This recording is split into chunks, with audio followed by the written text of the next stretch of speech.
Tout de suite, je passe la parole à M. Taylor, qui est le directeur du National Citizens Coalition. C'est à vous. Thank you, Mr. Chair. The National Citizens Coalition is a supporter-based organization founded in 1967 and counts tens of thousands of supporters in its ranks. Our organization is founded upon the principle of more freedom through less government. We advocate on issues regarding the reduction of waste in the public sector for the more efficient delivery of services to Canadians. Government accountability is very important to our supporters and indeed to all Canadians. Whenever taxpayers' dollars are in the mix, we believe on a philosophical level that Canadians deserve transparency for where those tax dollars go and accountability by those who spend them. Recent scandals in the Canadian Senate with regard to how our senators are spending their housing allowances serves to underscore the need for transparency and accountability in our public institutions. Canadians lose faith in their institutions when those institutions abuse the public trust.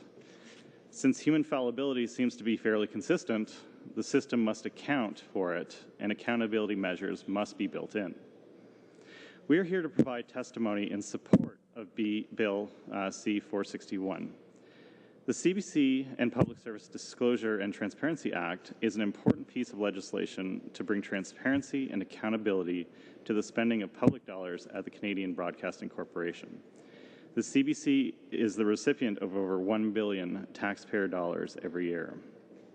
Section 68.1 of the Access to Information Act is deficient, in our view, because the CBC has used it as a blanket exclusion for allowing the oversight of how it spends public money. The Information Commissioner, the Federal Court, and the Federal Court of Appeal all agree to the limitations of Section 68.1 as written. Further to the changes to the Access to Information Act, the legislation also makes other important changes to current statute. Canadians have been well served by the so-called sunshine lists in provincial jurisdictions, which list salaries and expenses of public servants. Unfortunately, such a list does not exist federally, and this legislation does not go far enough, in our view, in establishing such a list. Mr. Rathgaber's middle measure is to provide specific salary figures and expenses on individual federal payroll, however, upon request. Also troubling is the proposed amendment by this government to raise the threshold for the reporting level. In Ontario, for example, we benefit from disclosure of salaries $100,000 and above. Mr. Rathgaber suggests a federal list should require disclosure at or above DM1. We implore the members of this committee to resist pressure to raise the threshold from Mr. Rathgaber's proposed figure. Ideally, though, we'd like to see the disclosure set around $100,000. Perhaps wishful thinking. Also less than ideal is the per-request mechanism. We hope the committee will see the benefit of full and automatic disclosure of salaries, expenses, and bonuses on a public website in a machine-readable format. The world is moving to the open data model of governance. I note that Canada has fallen to 55th place in the world for freedom of information. Canada is watching what legislators do in this place. As scandal looms regarding the abuse of taxpayers' dollars, some have suggested the abolition of the Senate. Transparency provides an automatic mechanism that helps protect against those who would abuse the public's trust. Such transparency does not exist at the CBC. The National Citizens Coalition view is the privatization of the CBC. This isn't a big secret. I know that this view is not yet shared publicly by many in this room.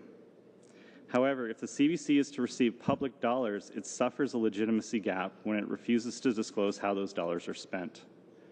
For those that do believe in a public broadcaster, you bring legitimacy to it as a public institution when it is accountable to the public for how it spends our money.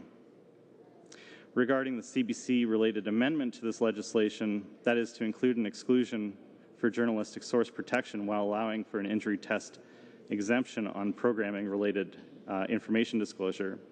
This sounds acceptable in principle. However, the CBC has acted in bad faith on previous access to information requests claiming blanket exclusion under 68.1 of the Privacy Act. The Information Commissioner has taken the CBC to court at least twice on this matter. We are concerned that the CBC will use any loophole to protect against reasonable disclosure. We believe that the voting public is the best judge for how its money is spent. We do believe in less government. Many of you do believe in more of it. However, shrouding this information from the public view is not an honest mechanism for protecting government largesse. Indeed, it delegitimizes the view that advocates for it in the absence of such disclosure. Government members may be looking to amend this legislation to raise the reporting thresholds and ranges for disclosure with respect to public sector salaries and bonuses. This will put more data out of reach from the public on how public dollars are spent on public services. I'm told that this legislation will pass with such an amendment. Indeed, this bill faces a fork in the road. If this legislation fails because it lacks this particular amendment, it will be scandalous for the majority governing caucus. This is legislation that calls to the very heart of the Conservative base. Such transparency is a core theme of why Conservatives elect Conservative Party candidates to serve in Ottawa.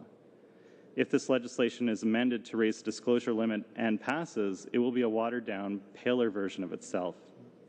I implore the government members to resist amending the disclosure threshold because recent troubles facing this government on accountability issues provides the impetus for passing the legislation that we small C Conservatives desire. And with that, I welcome your questions on this presentation.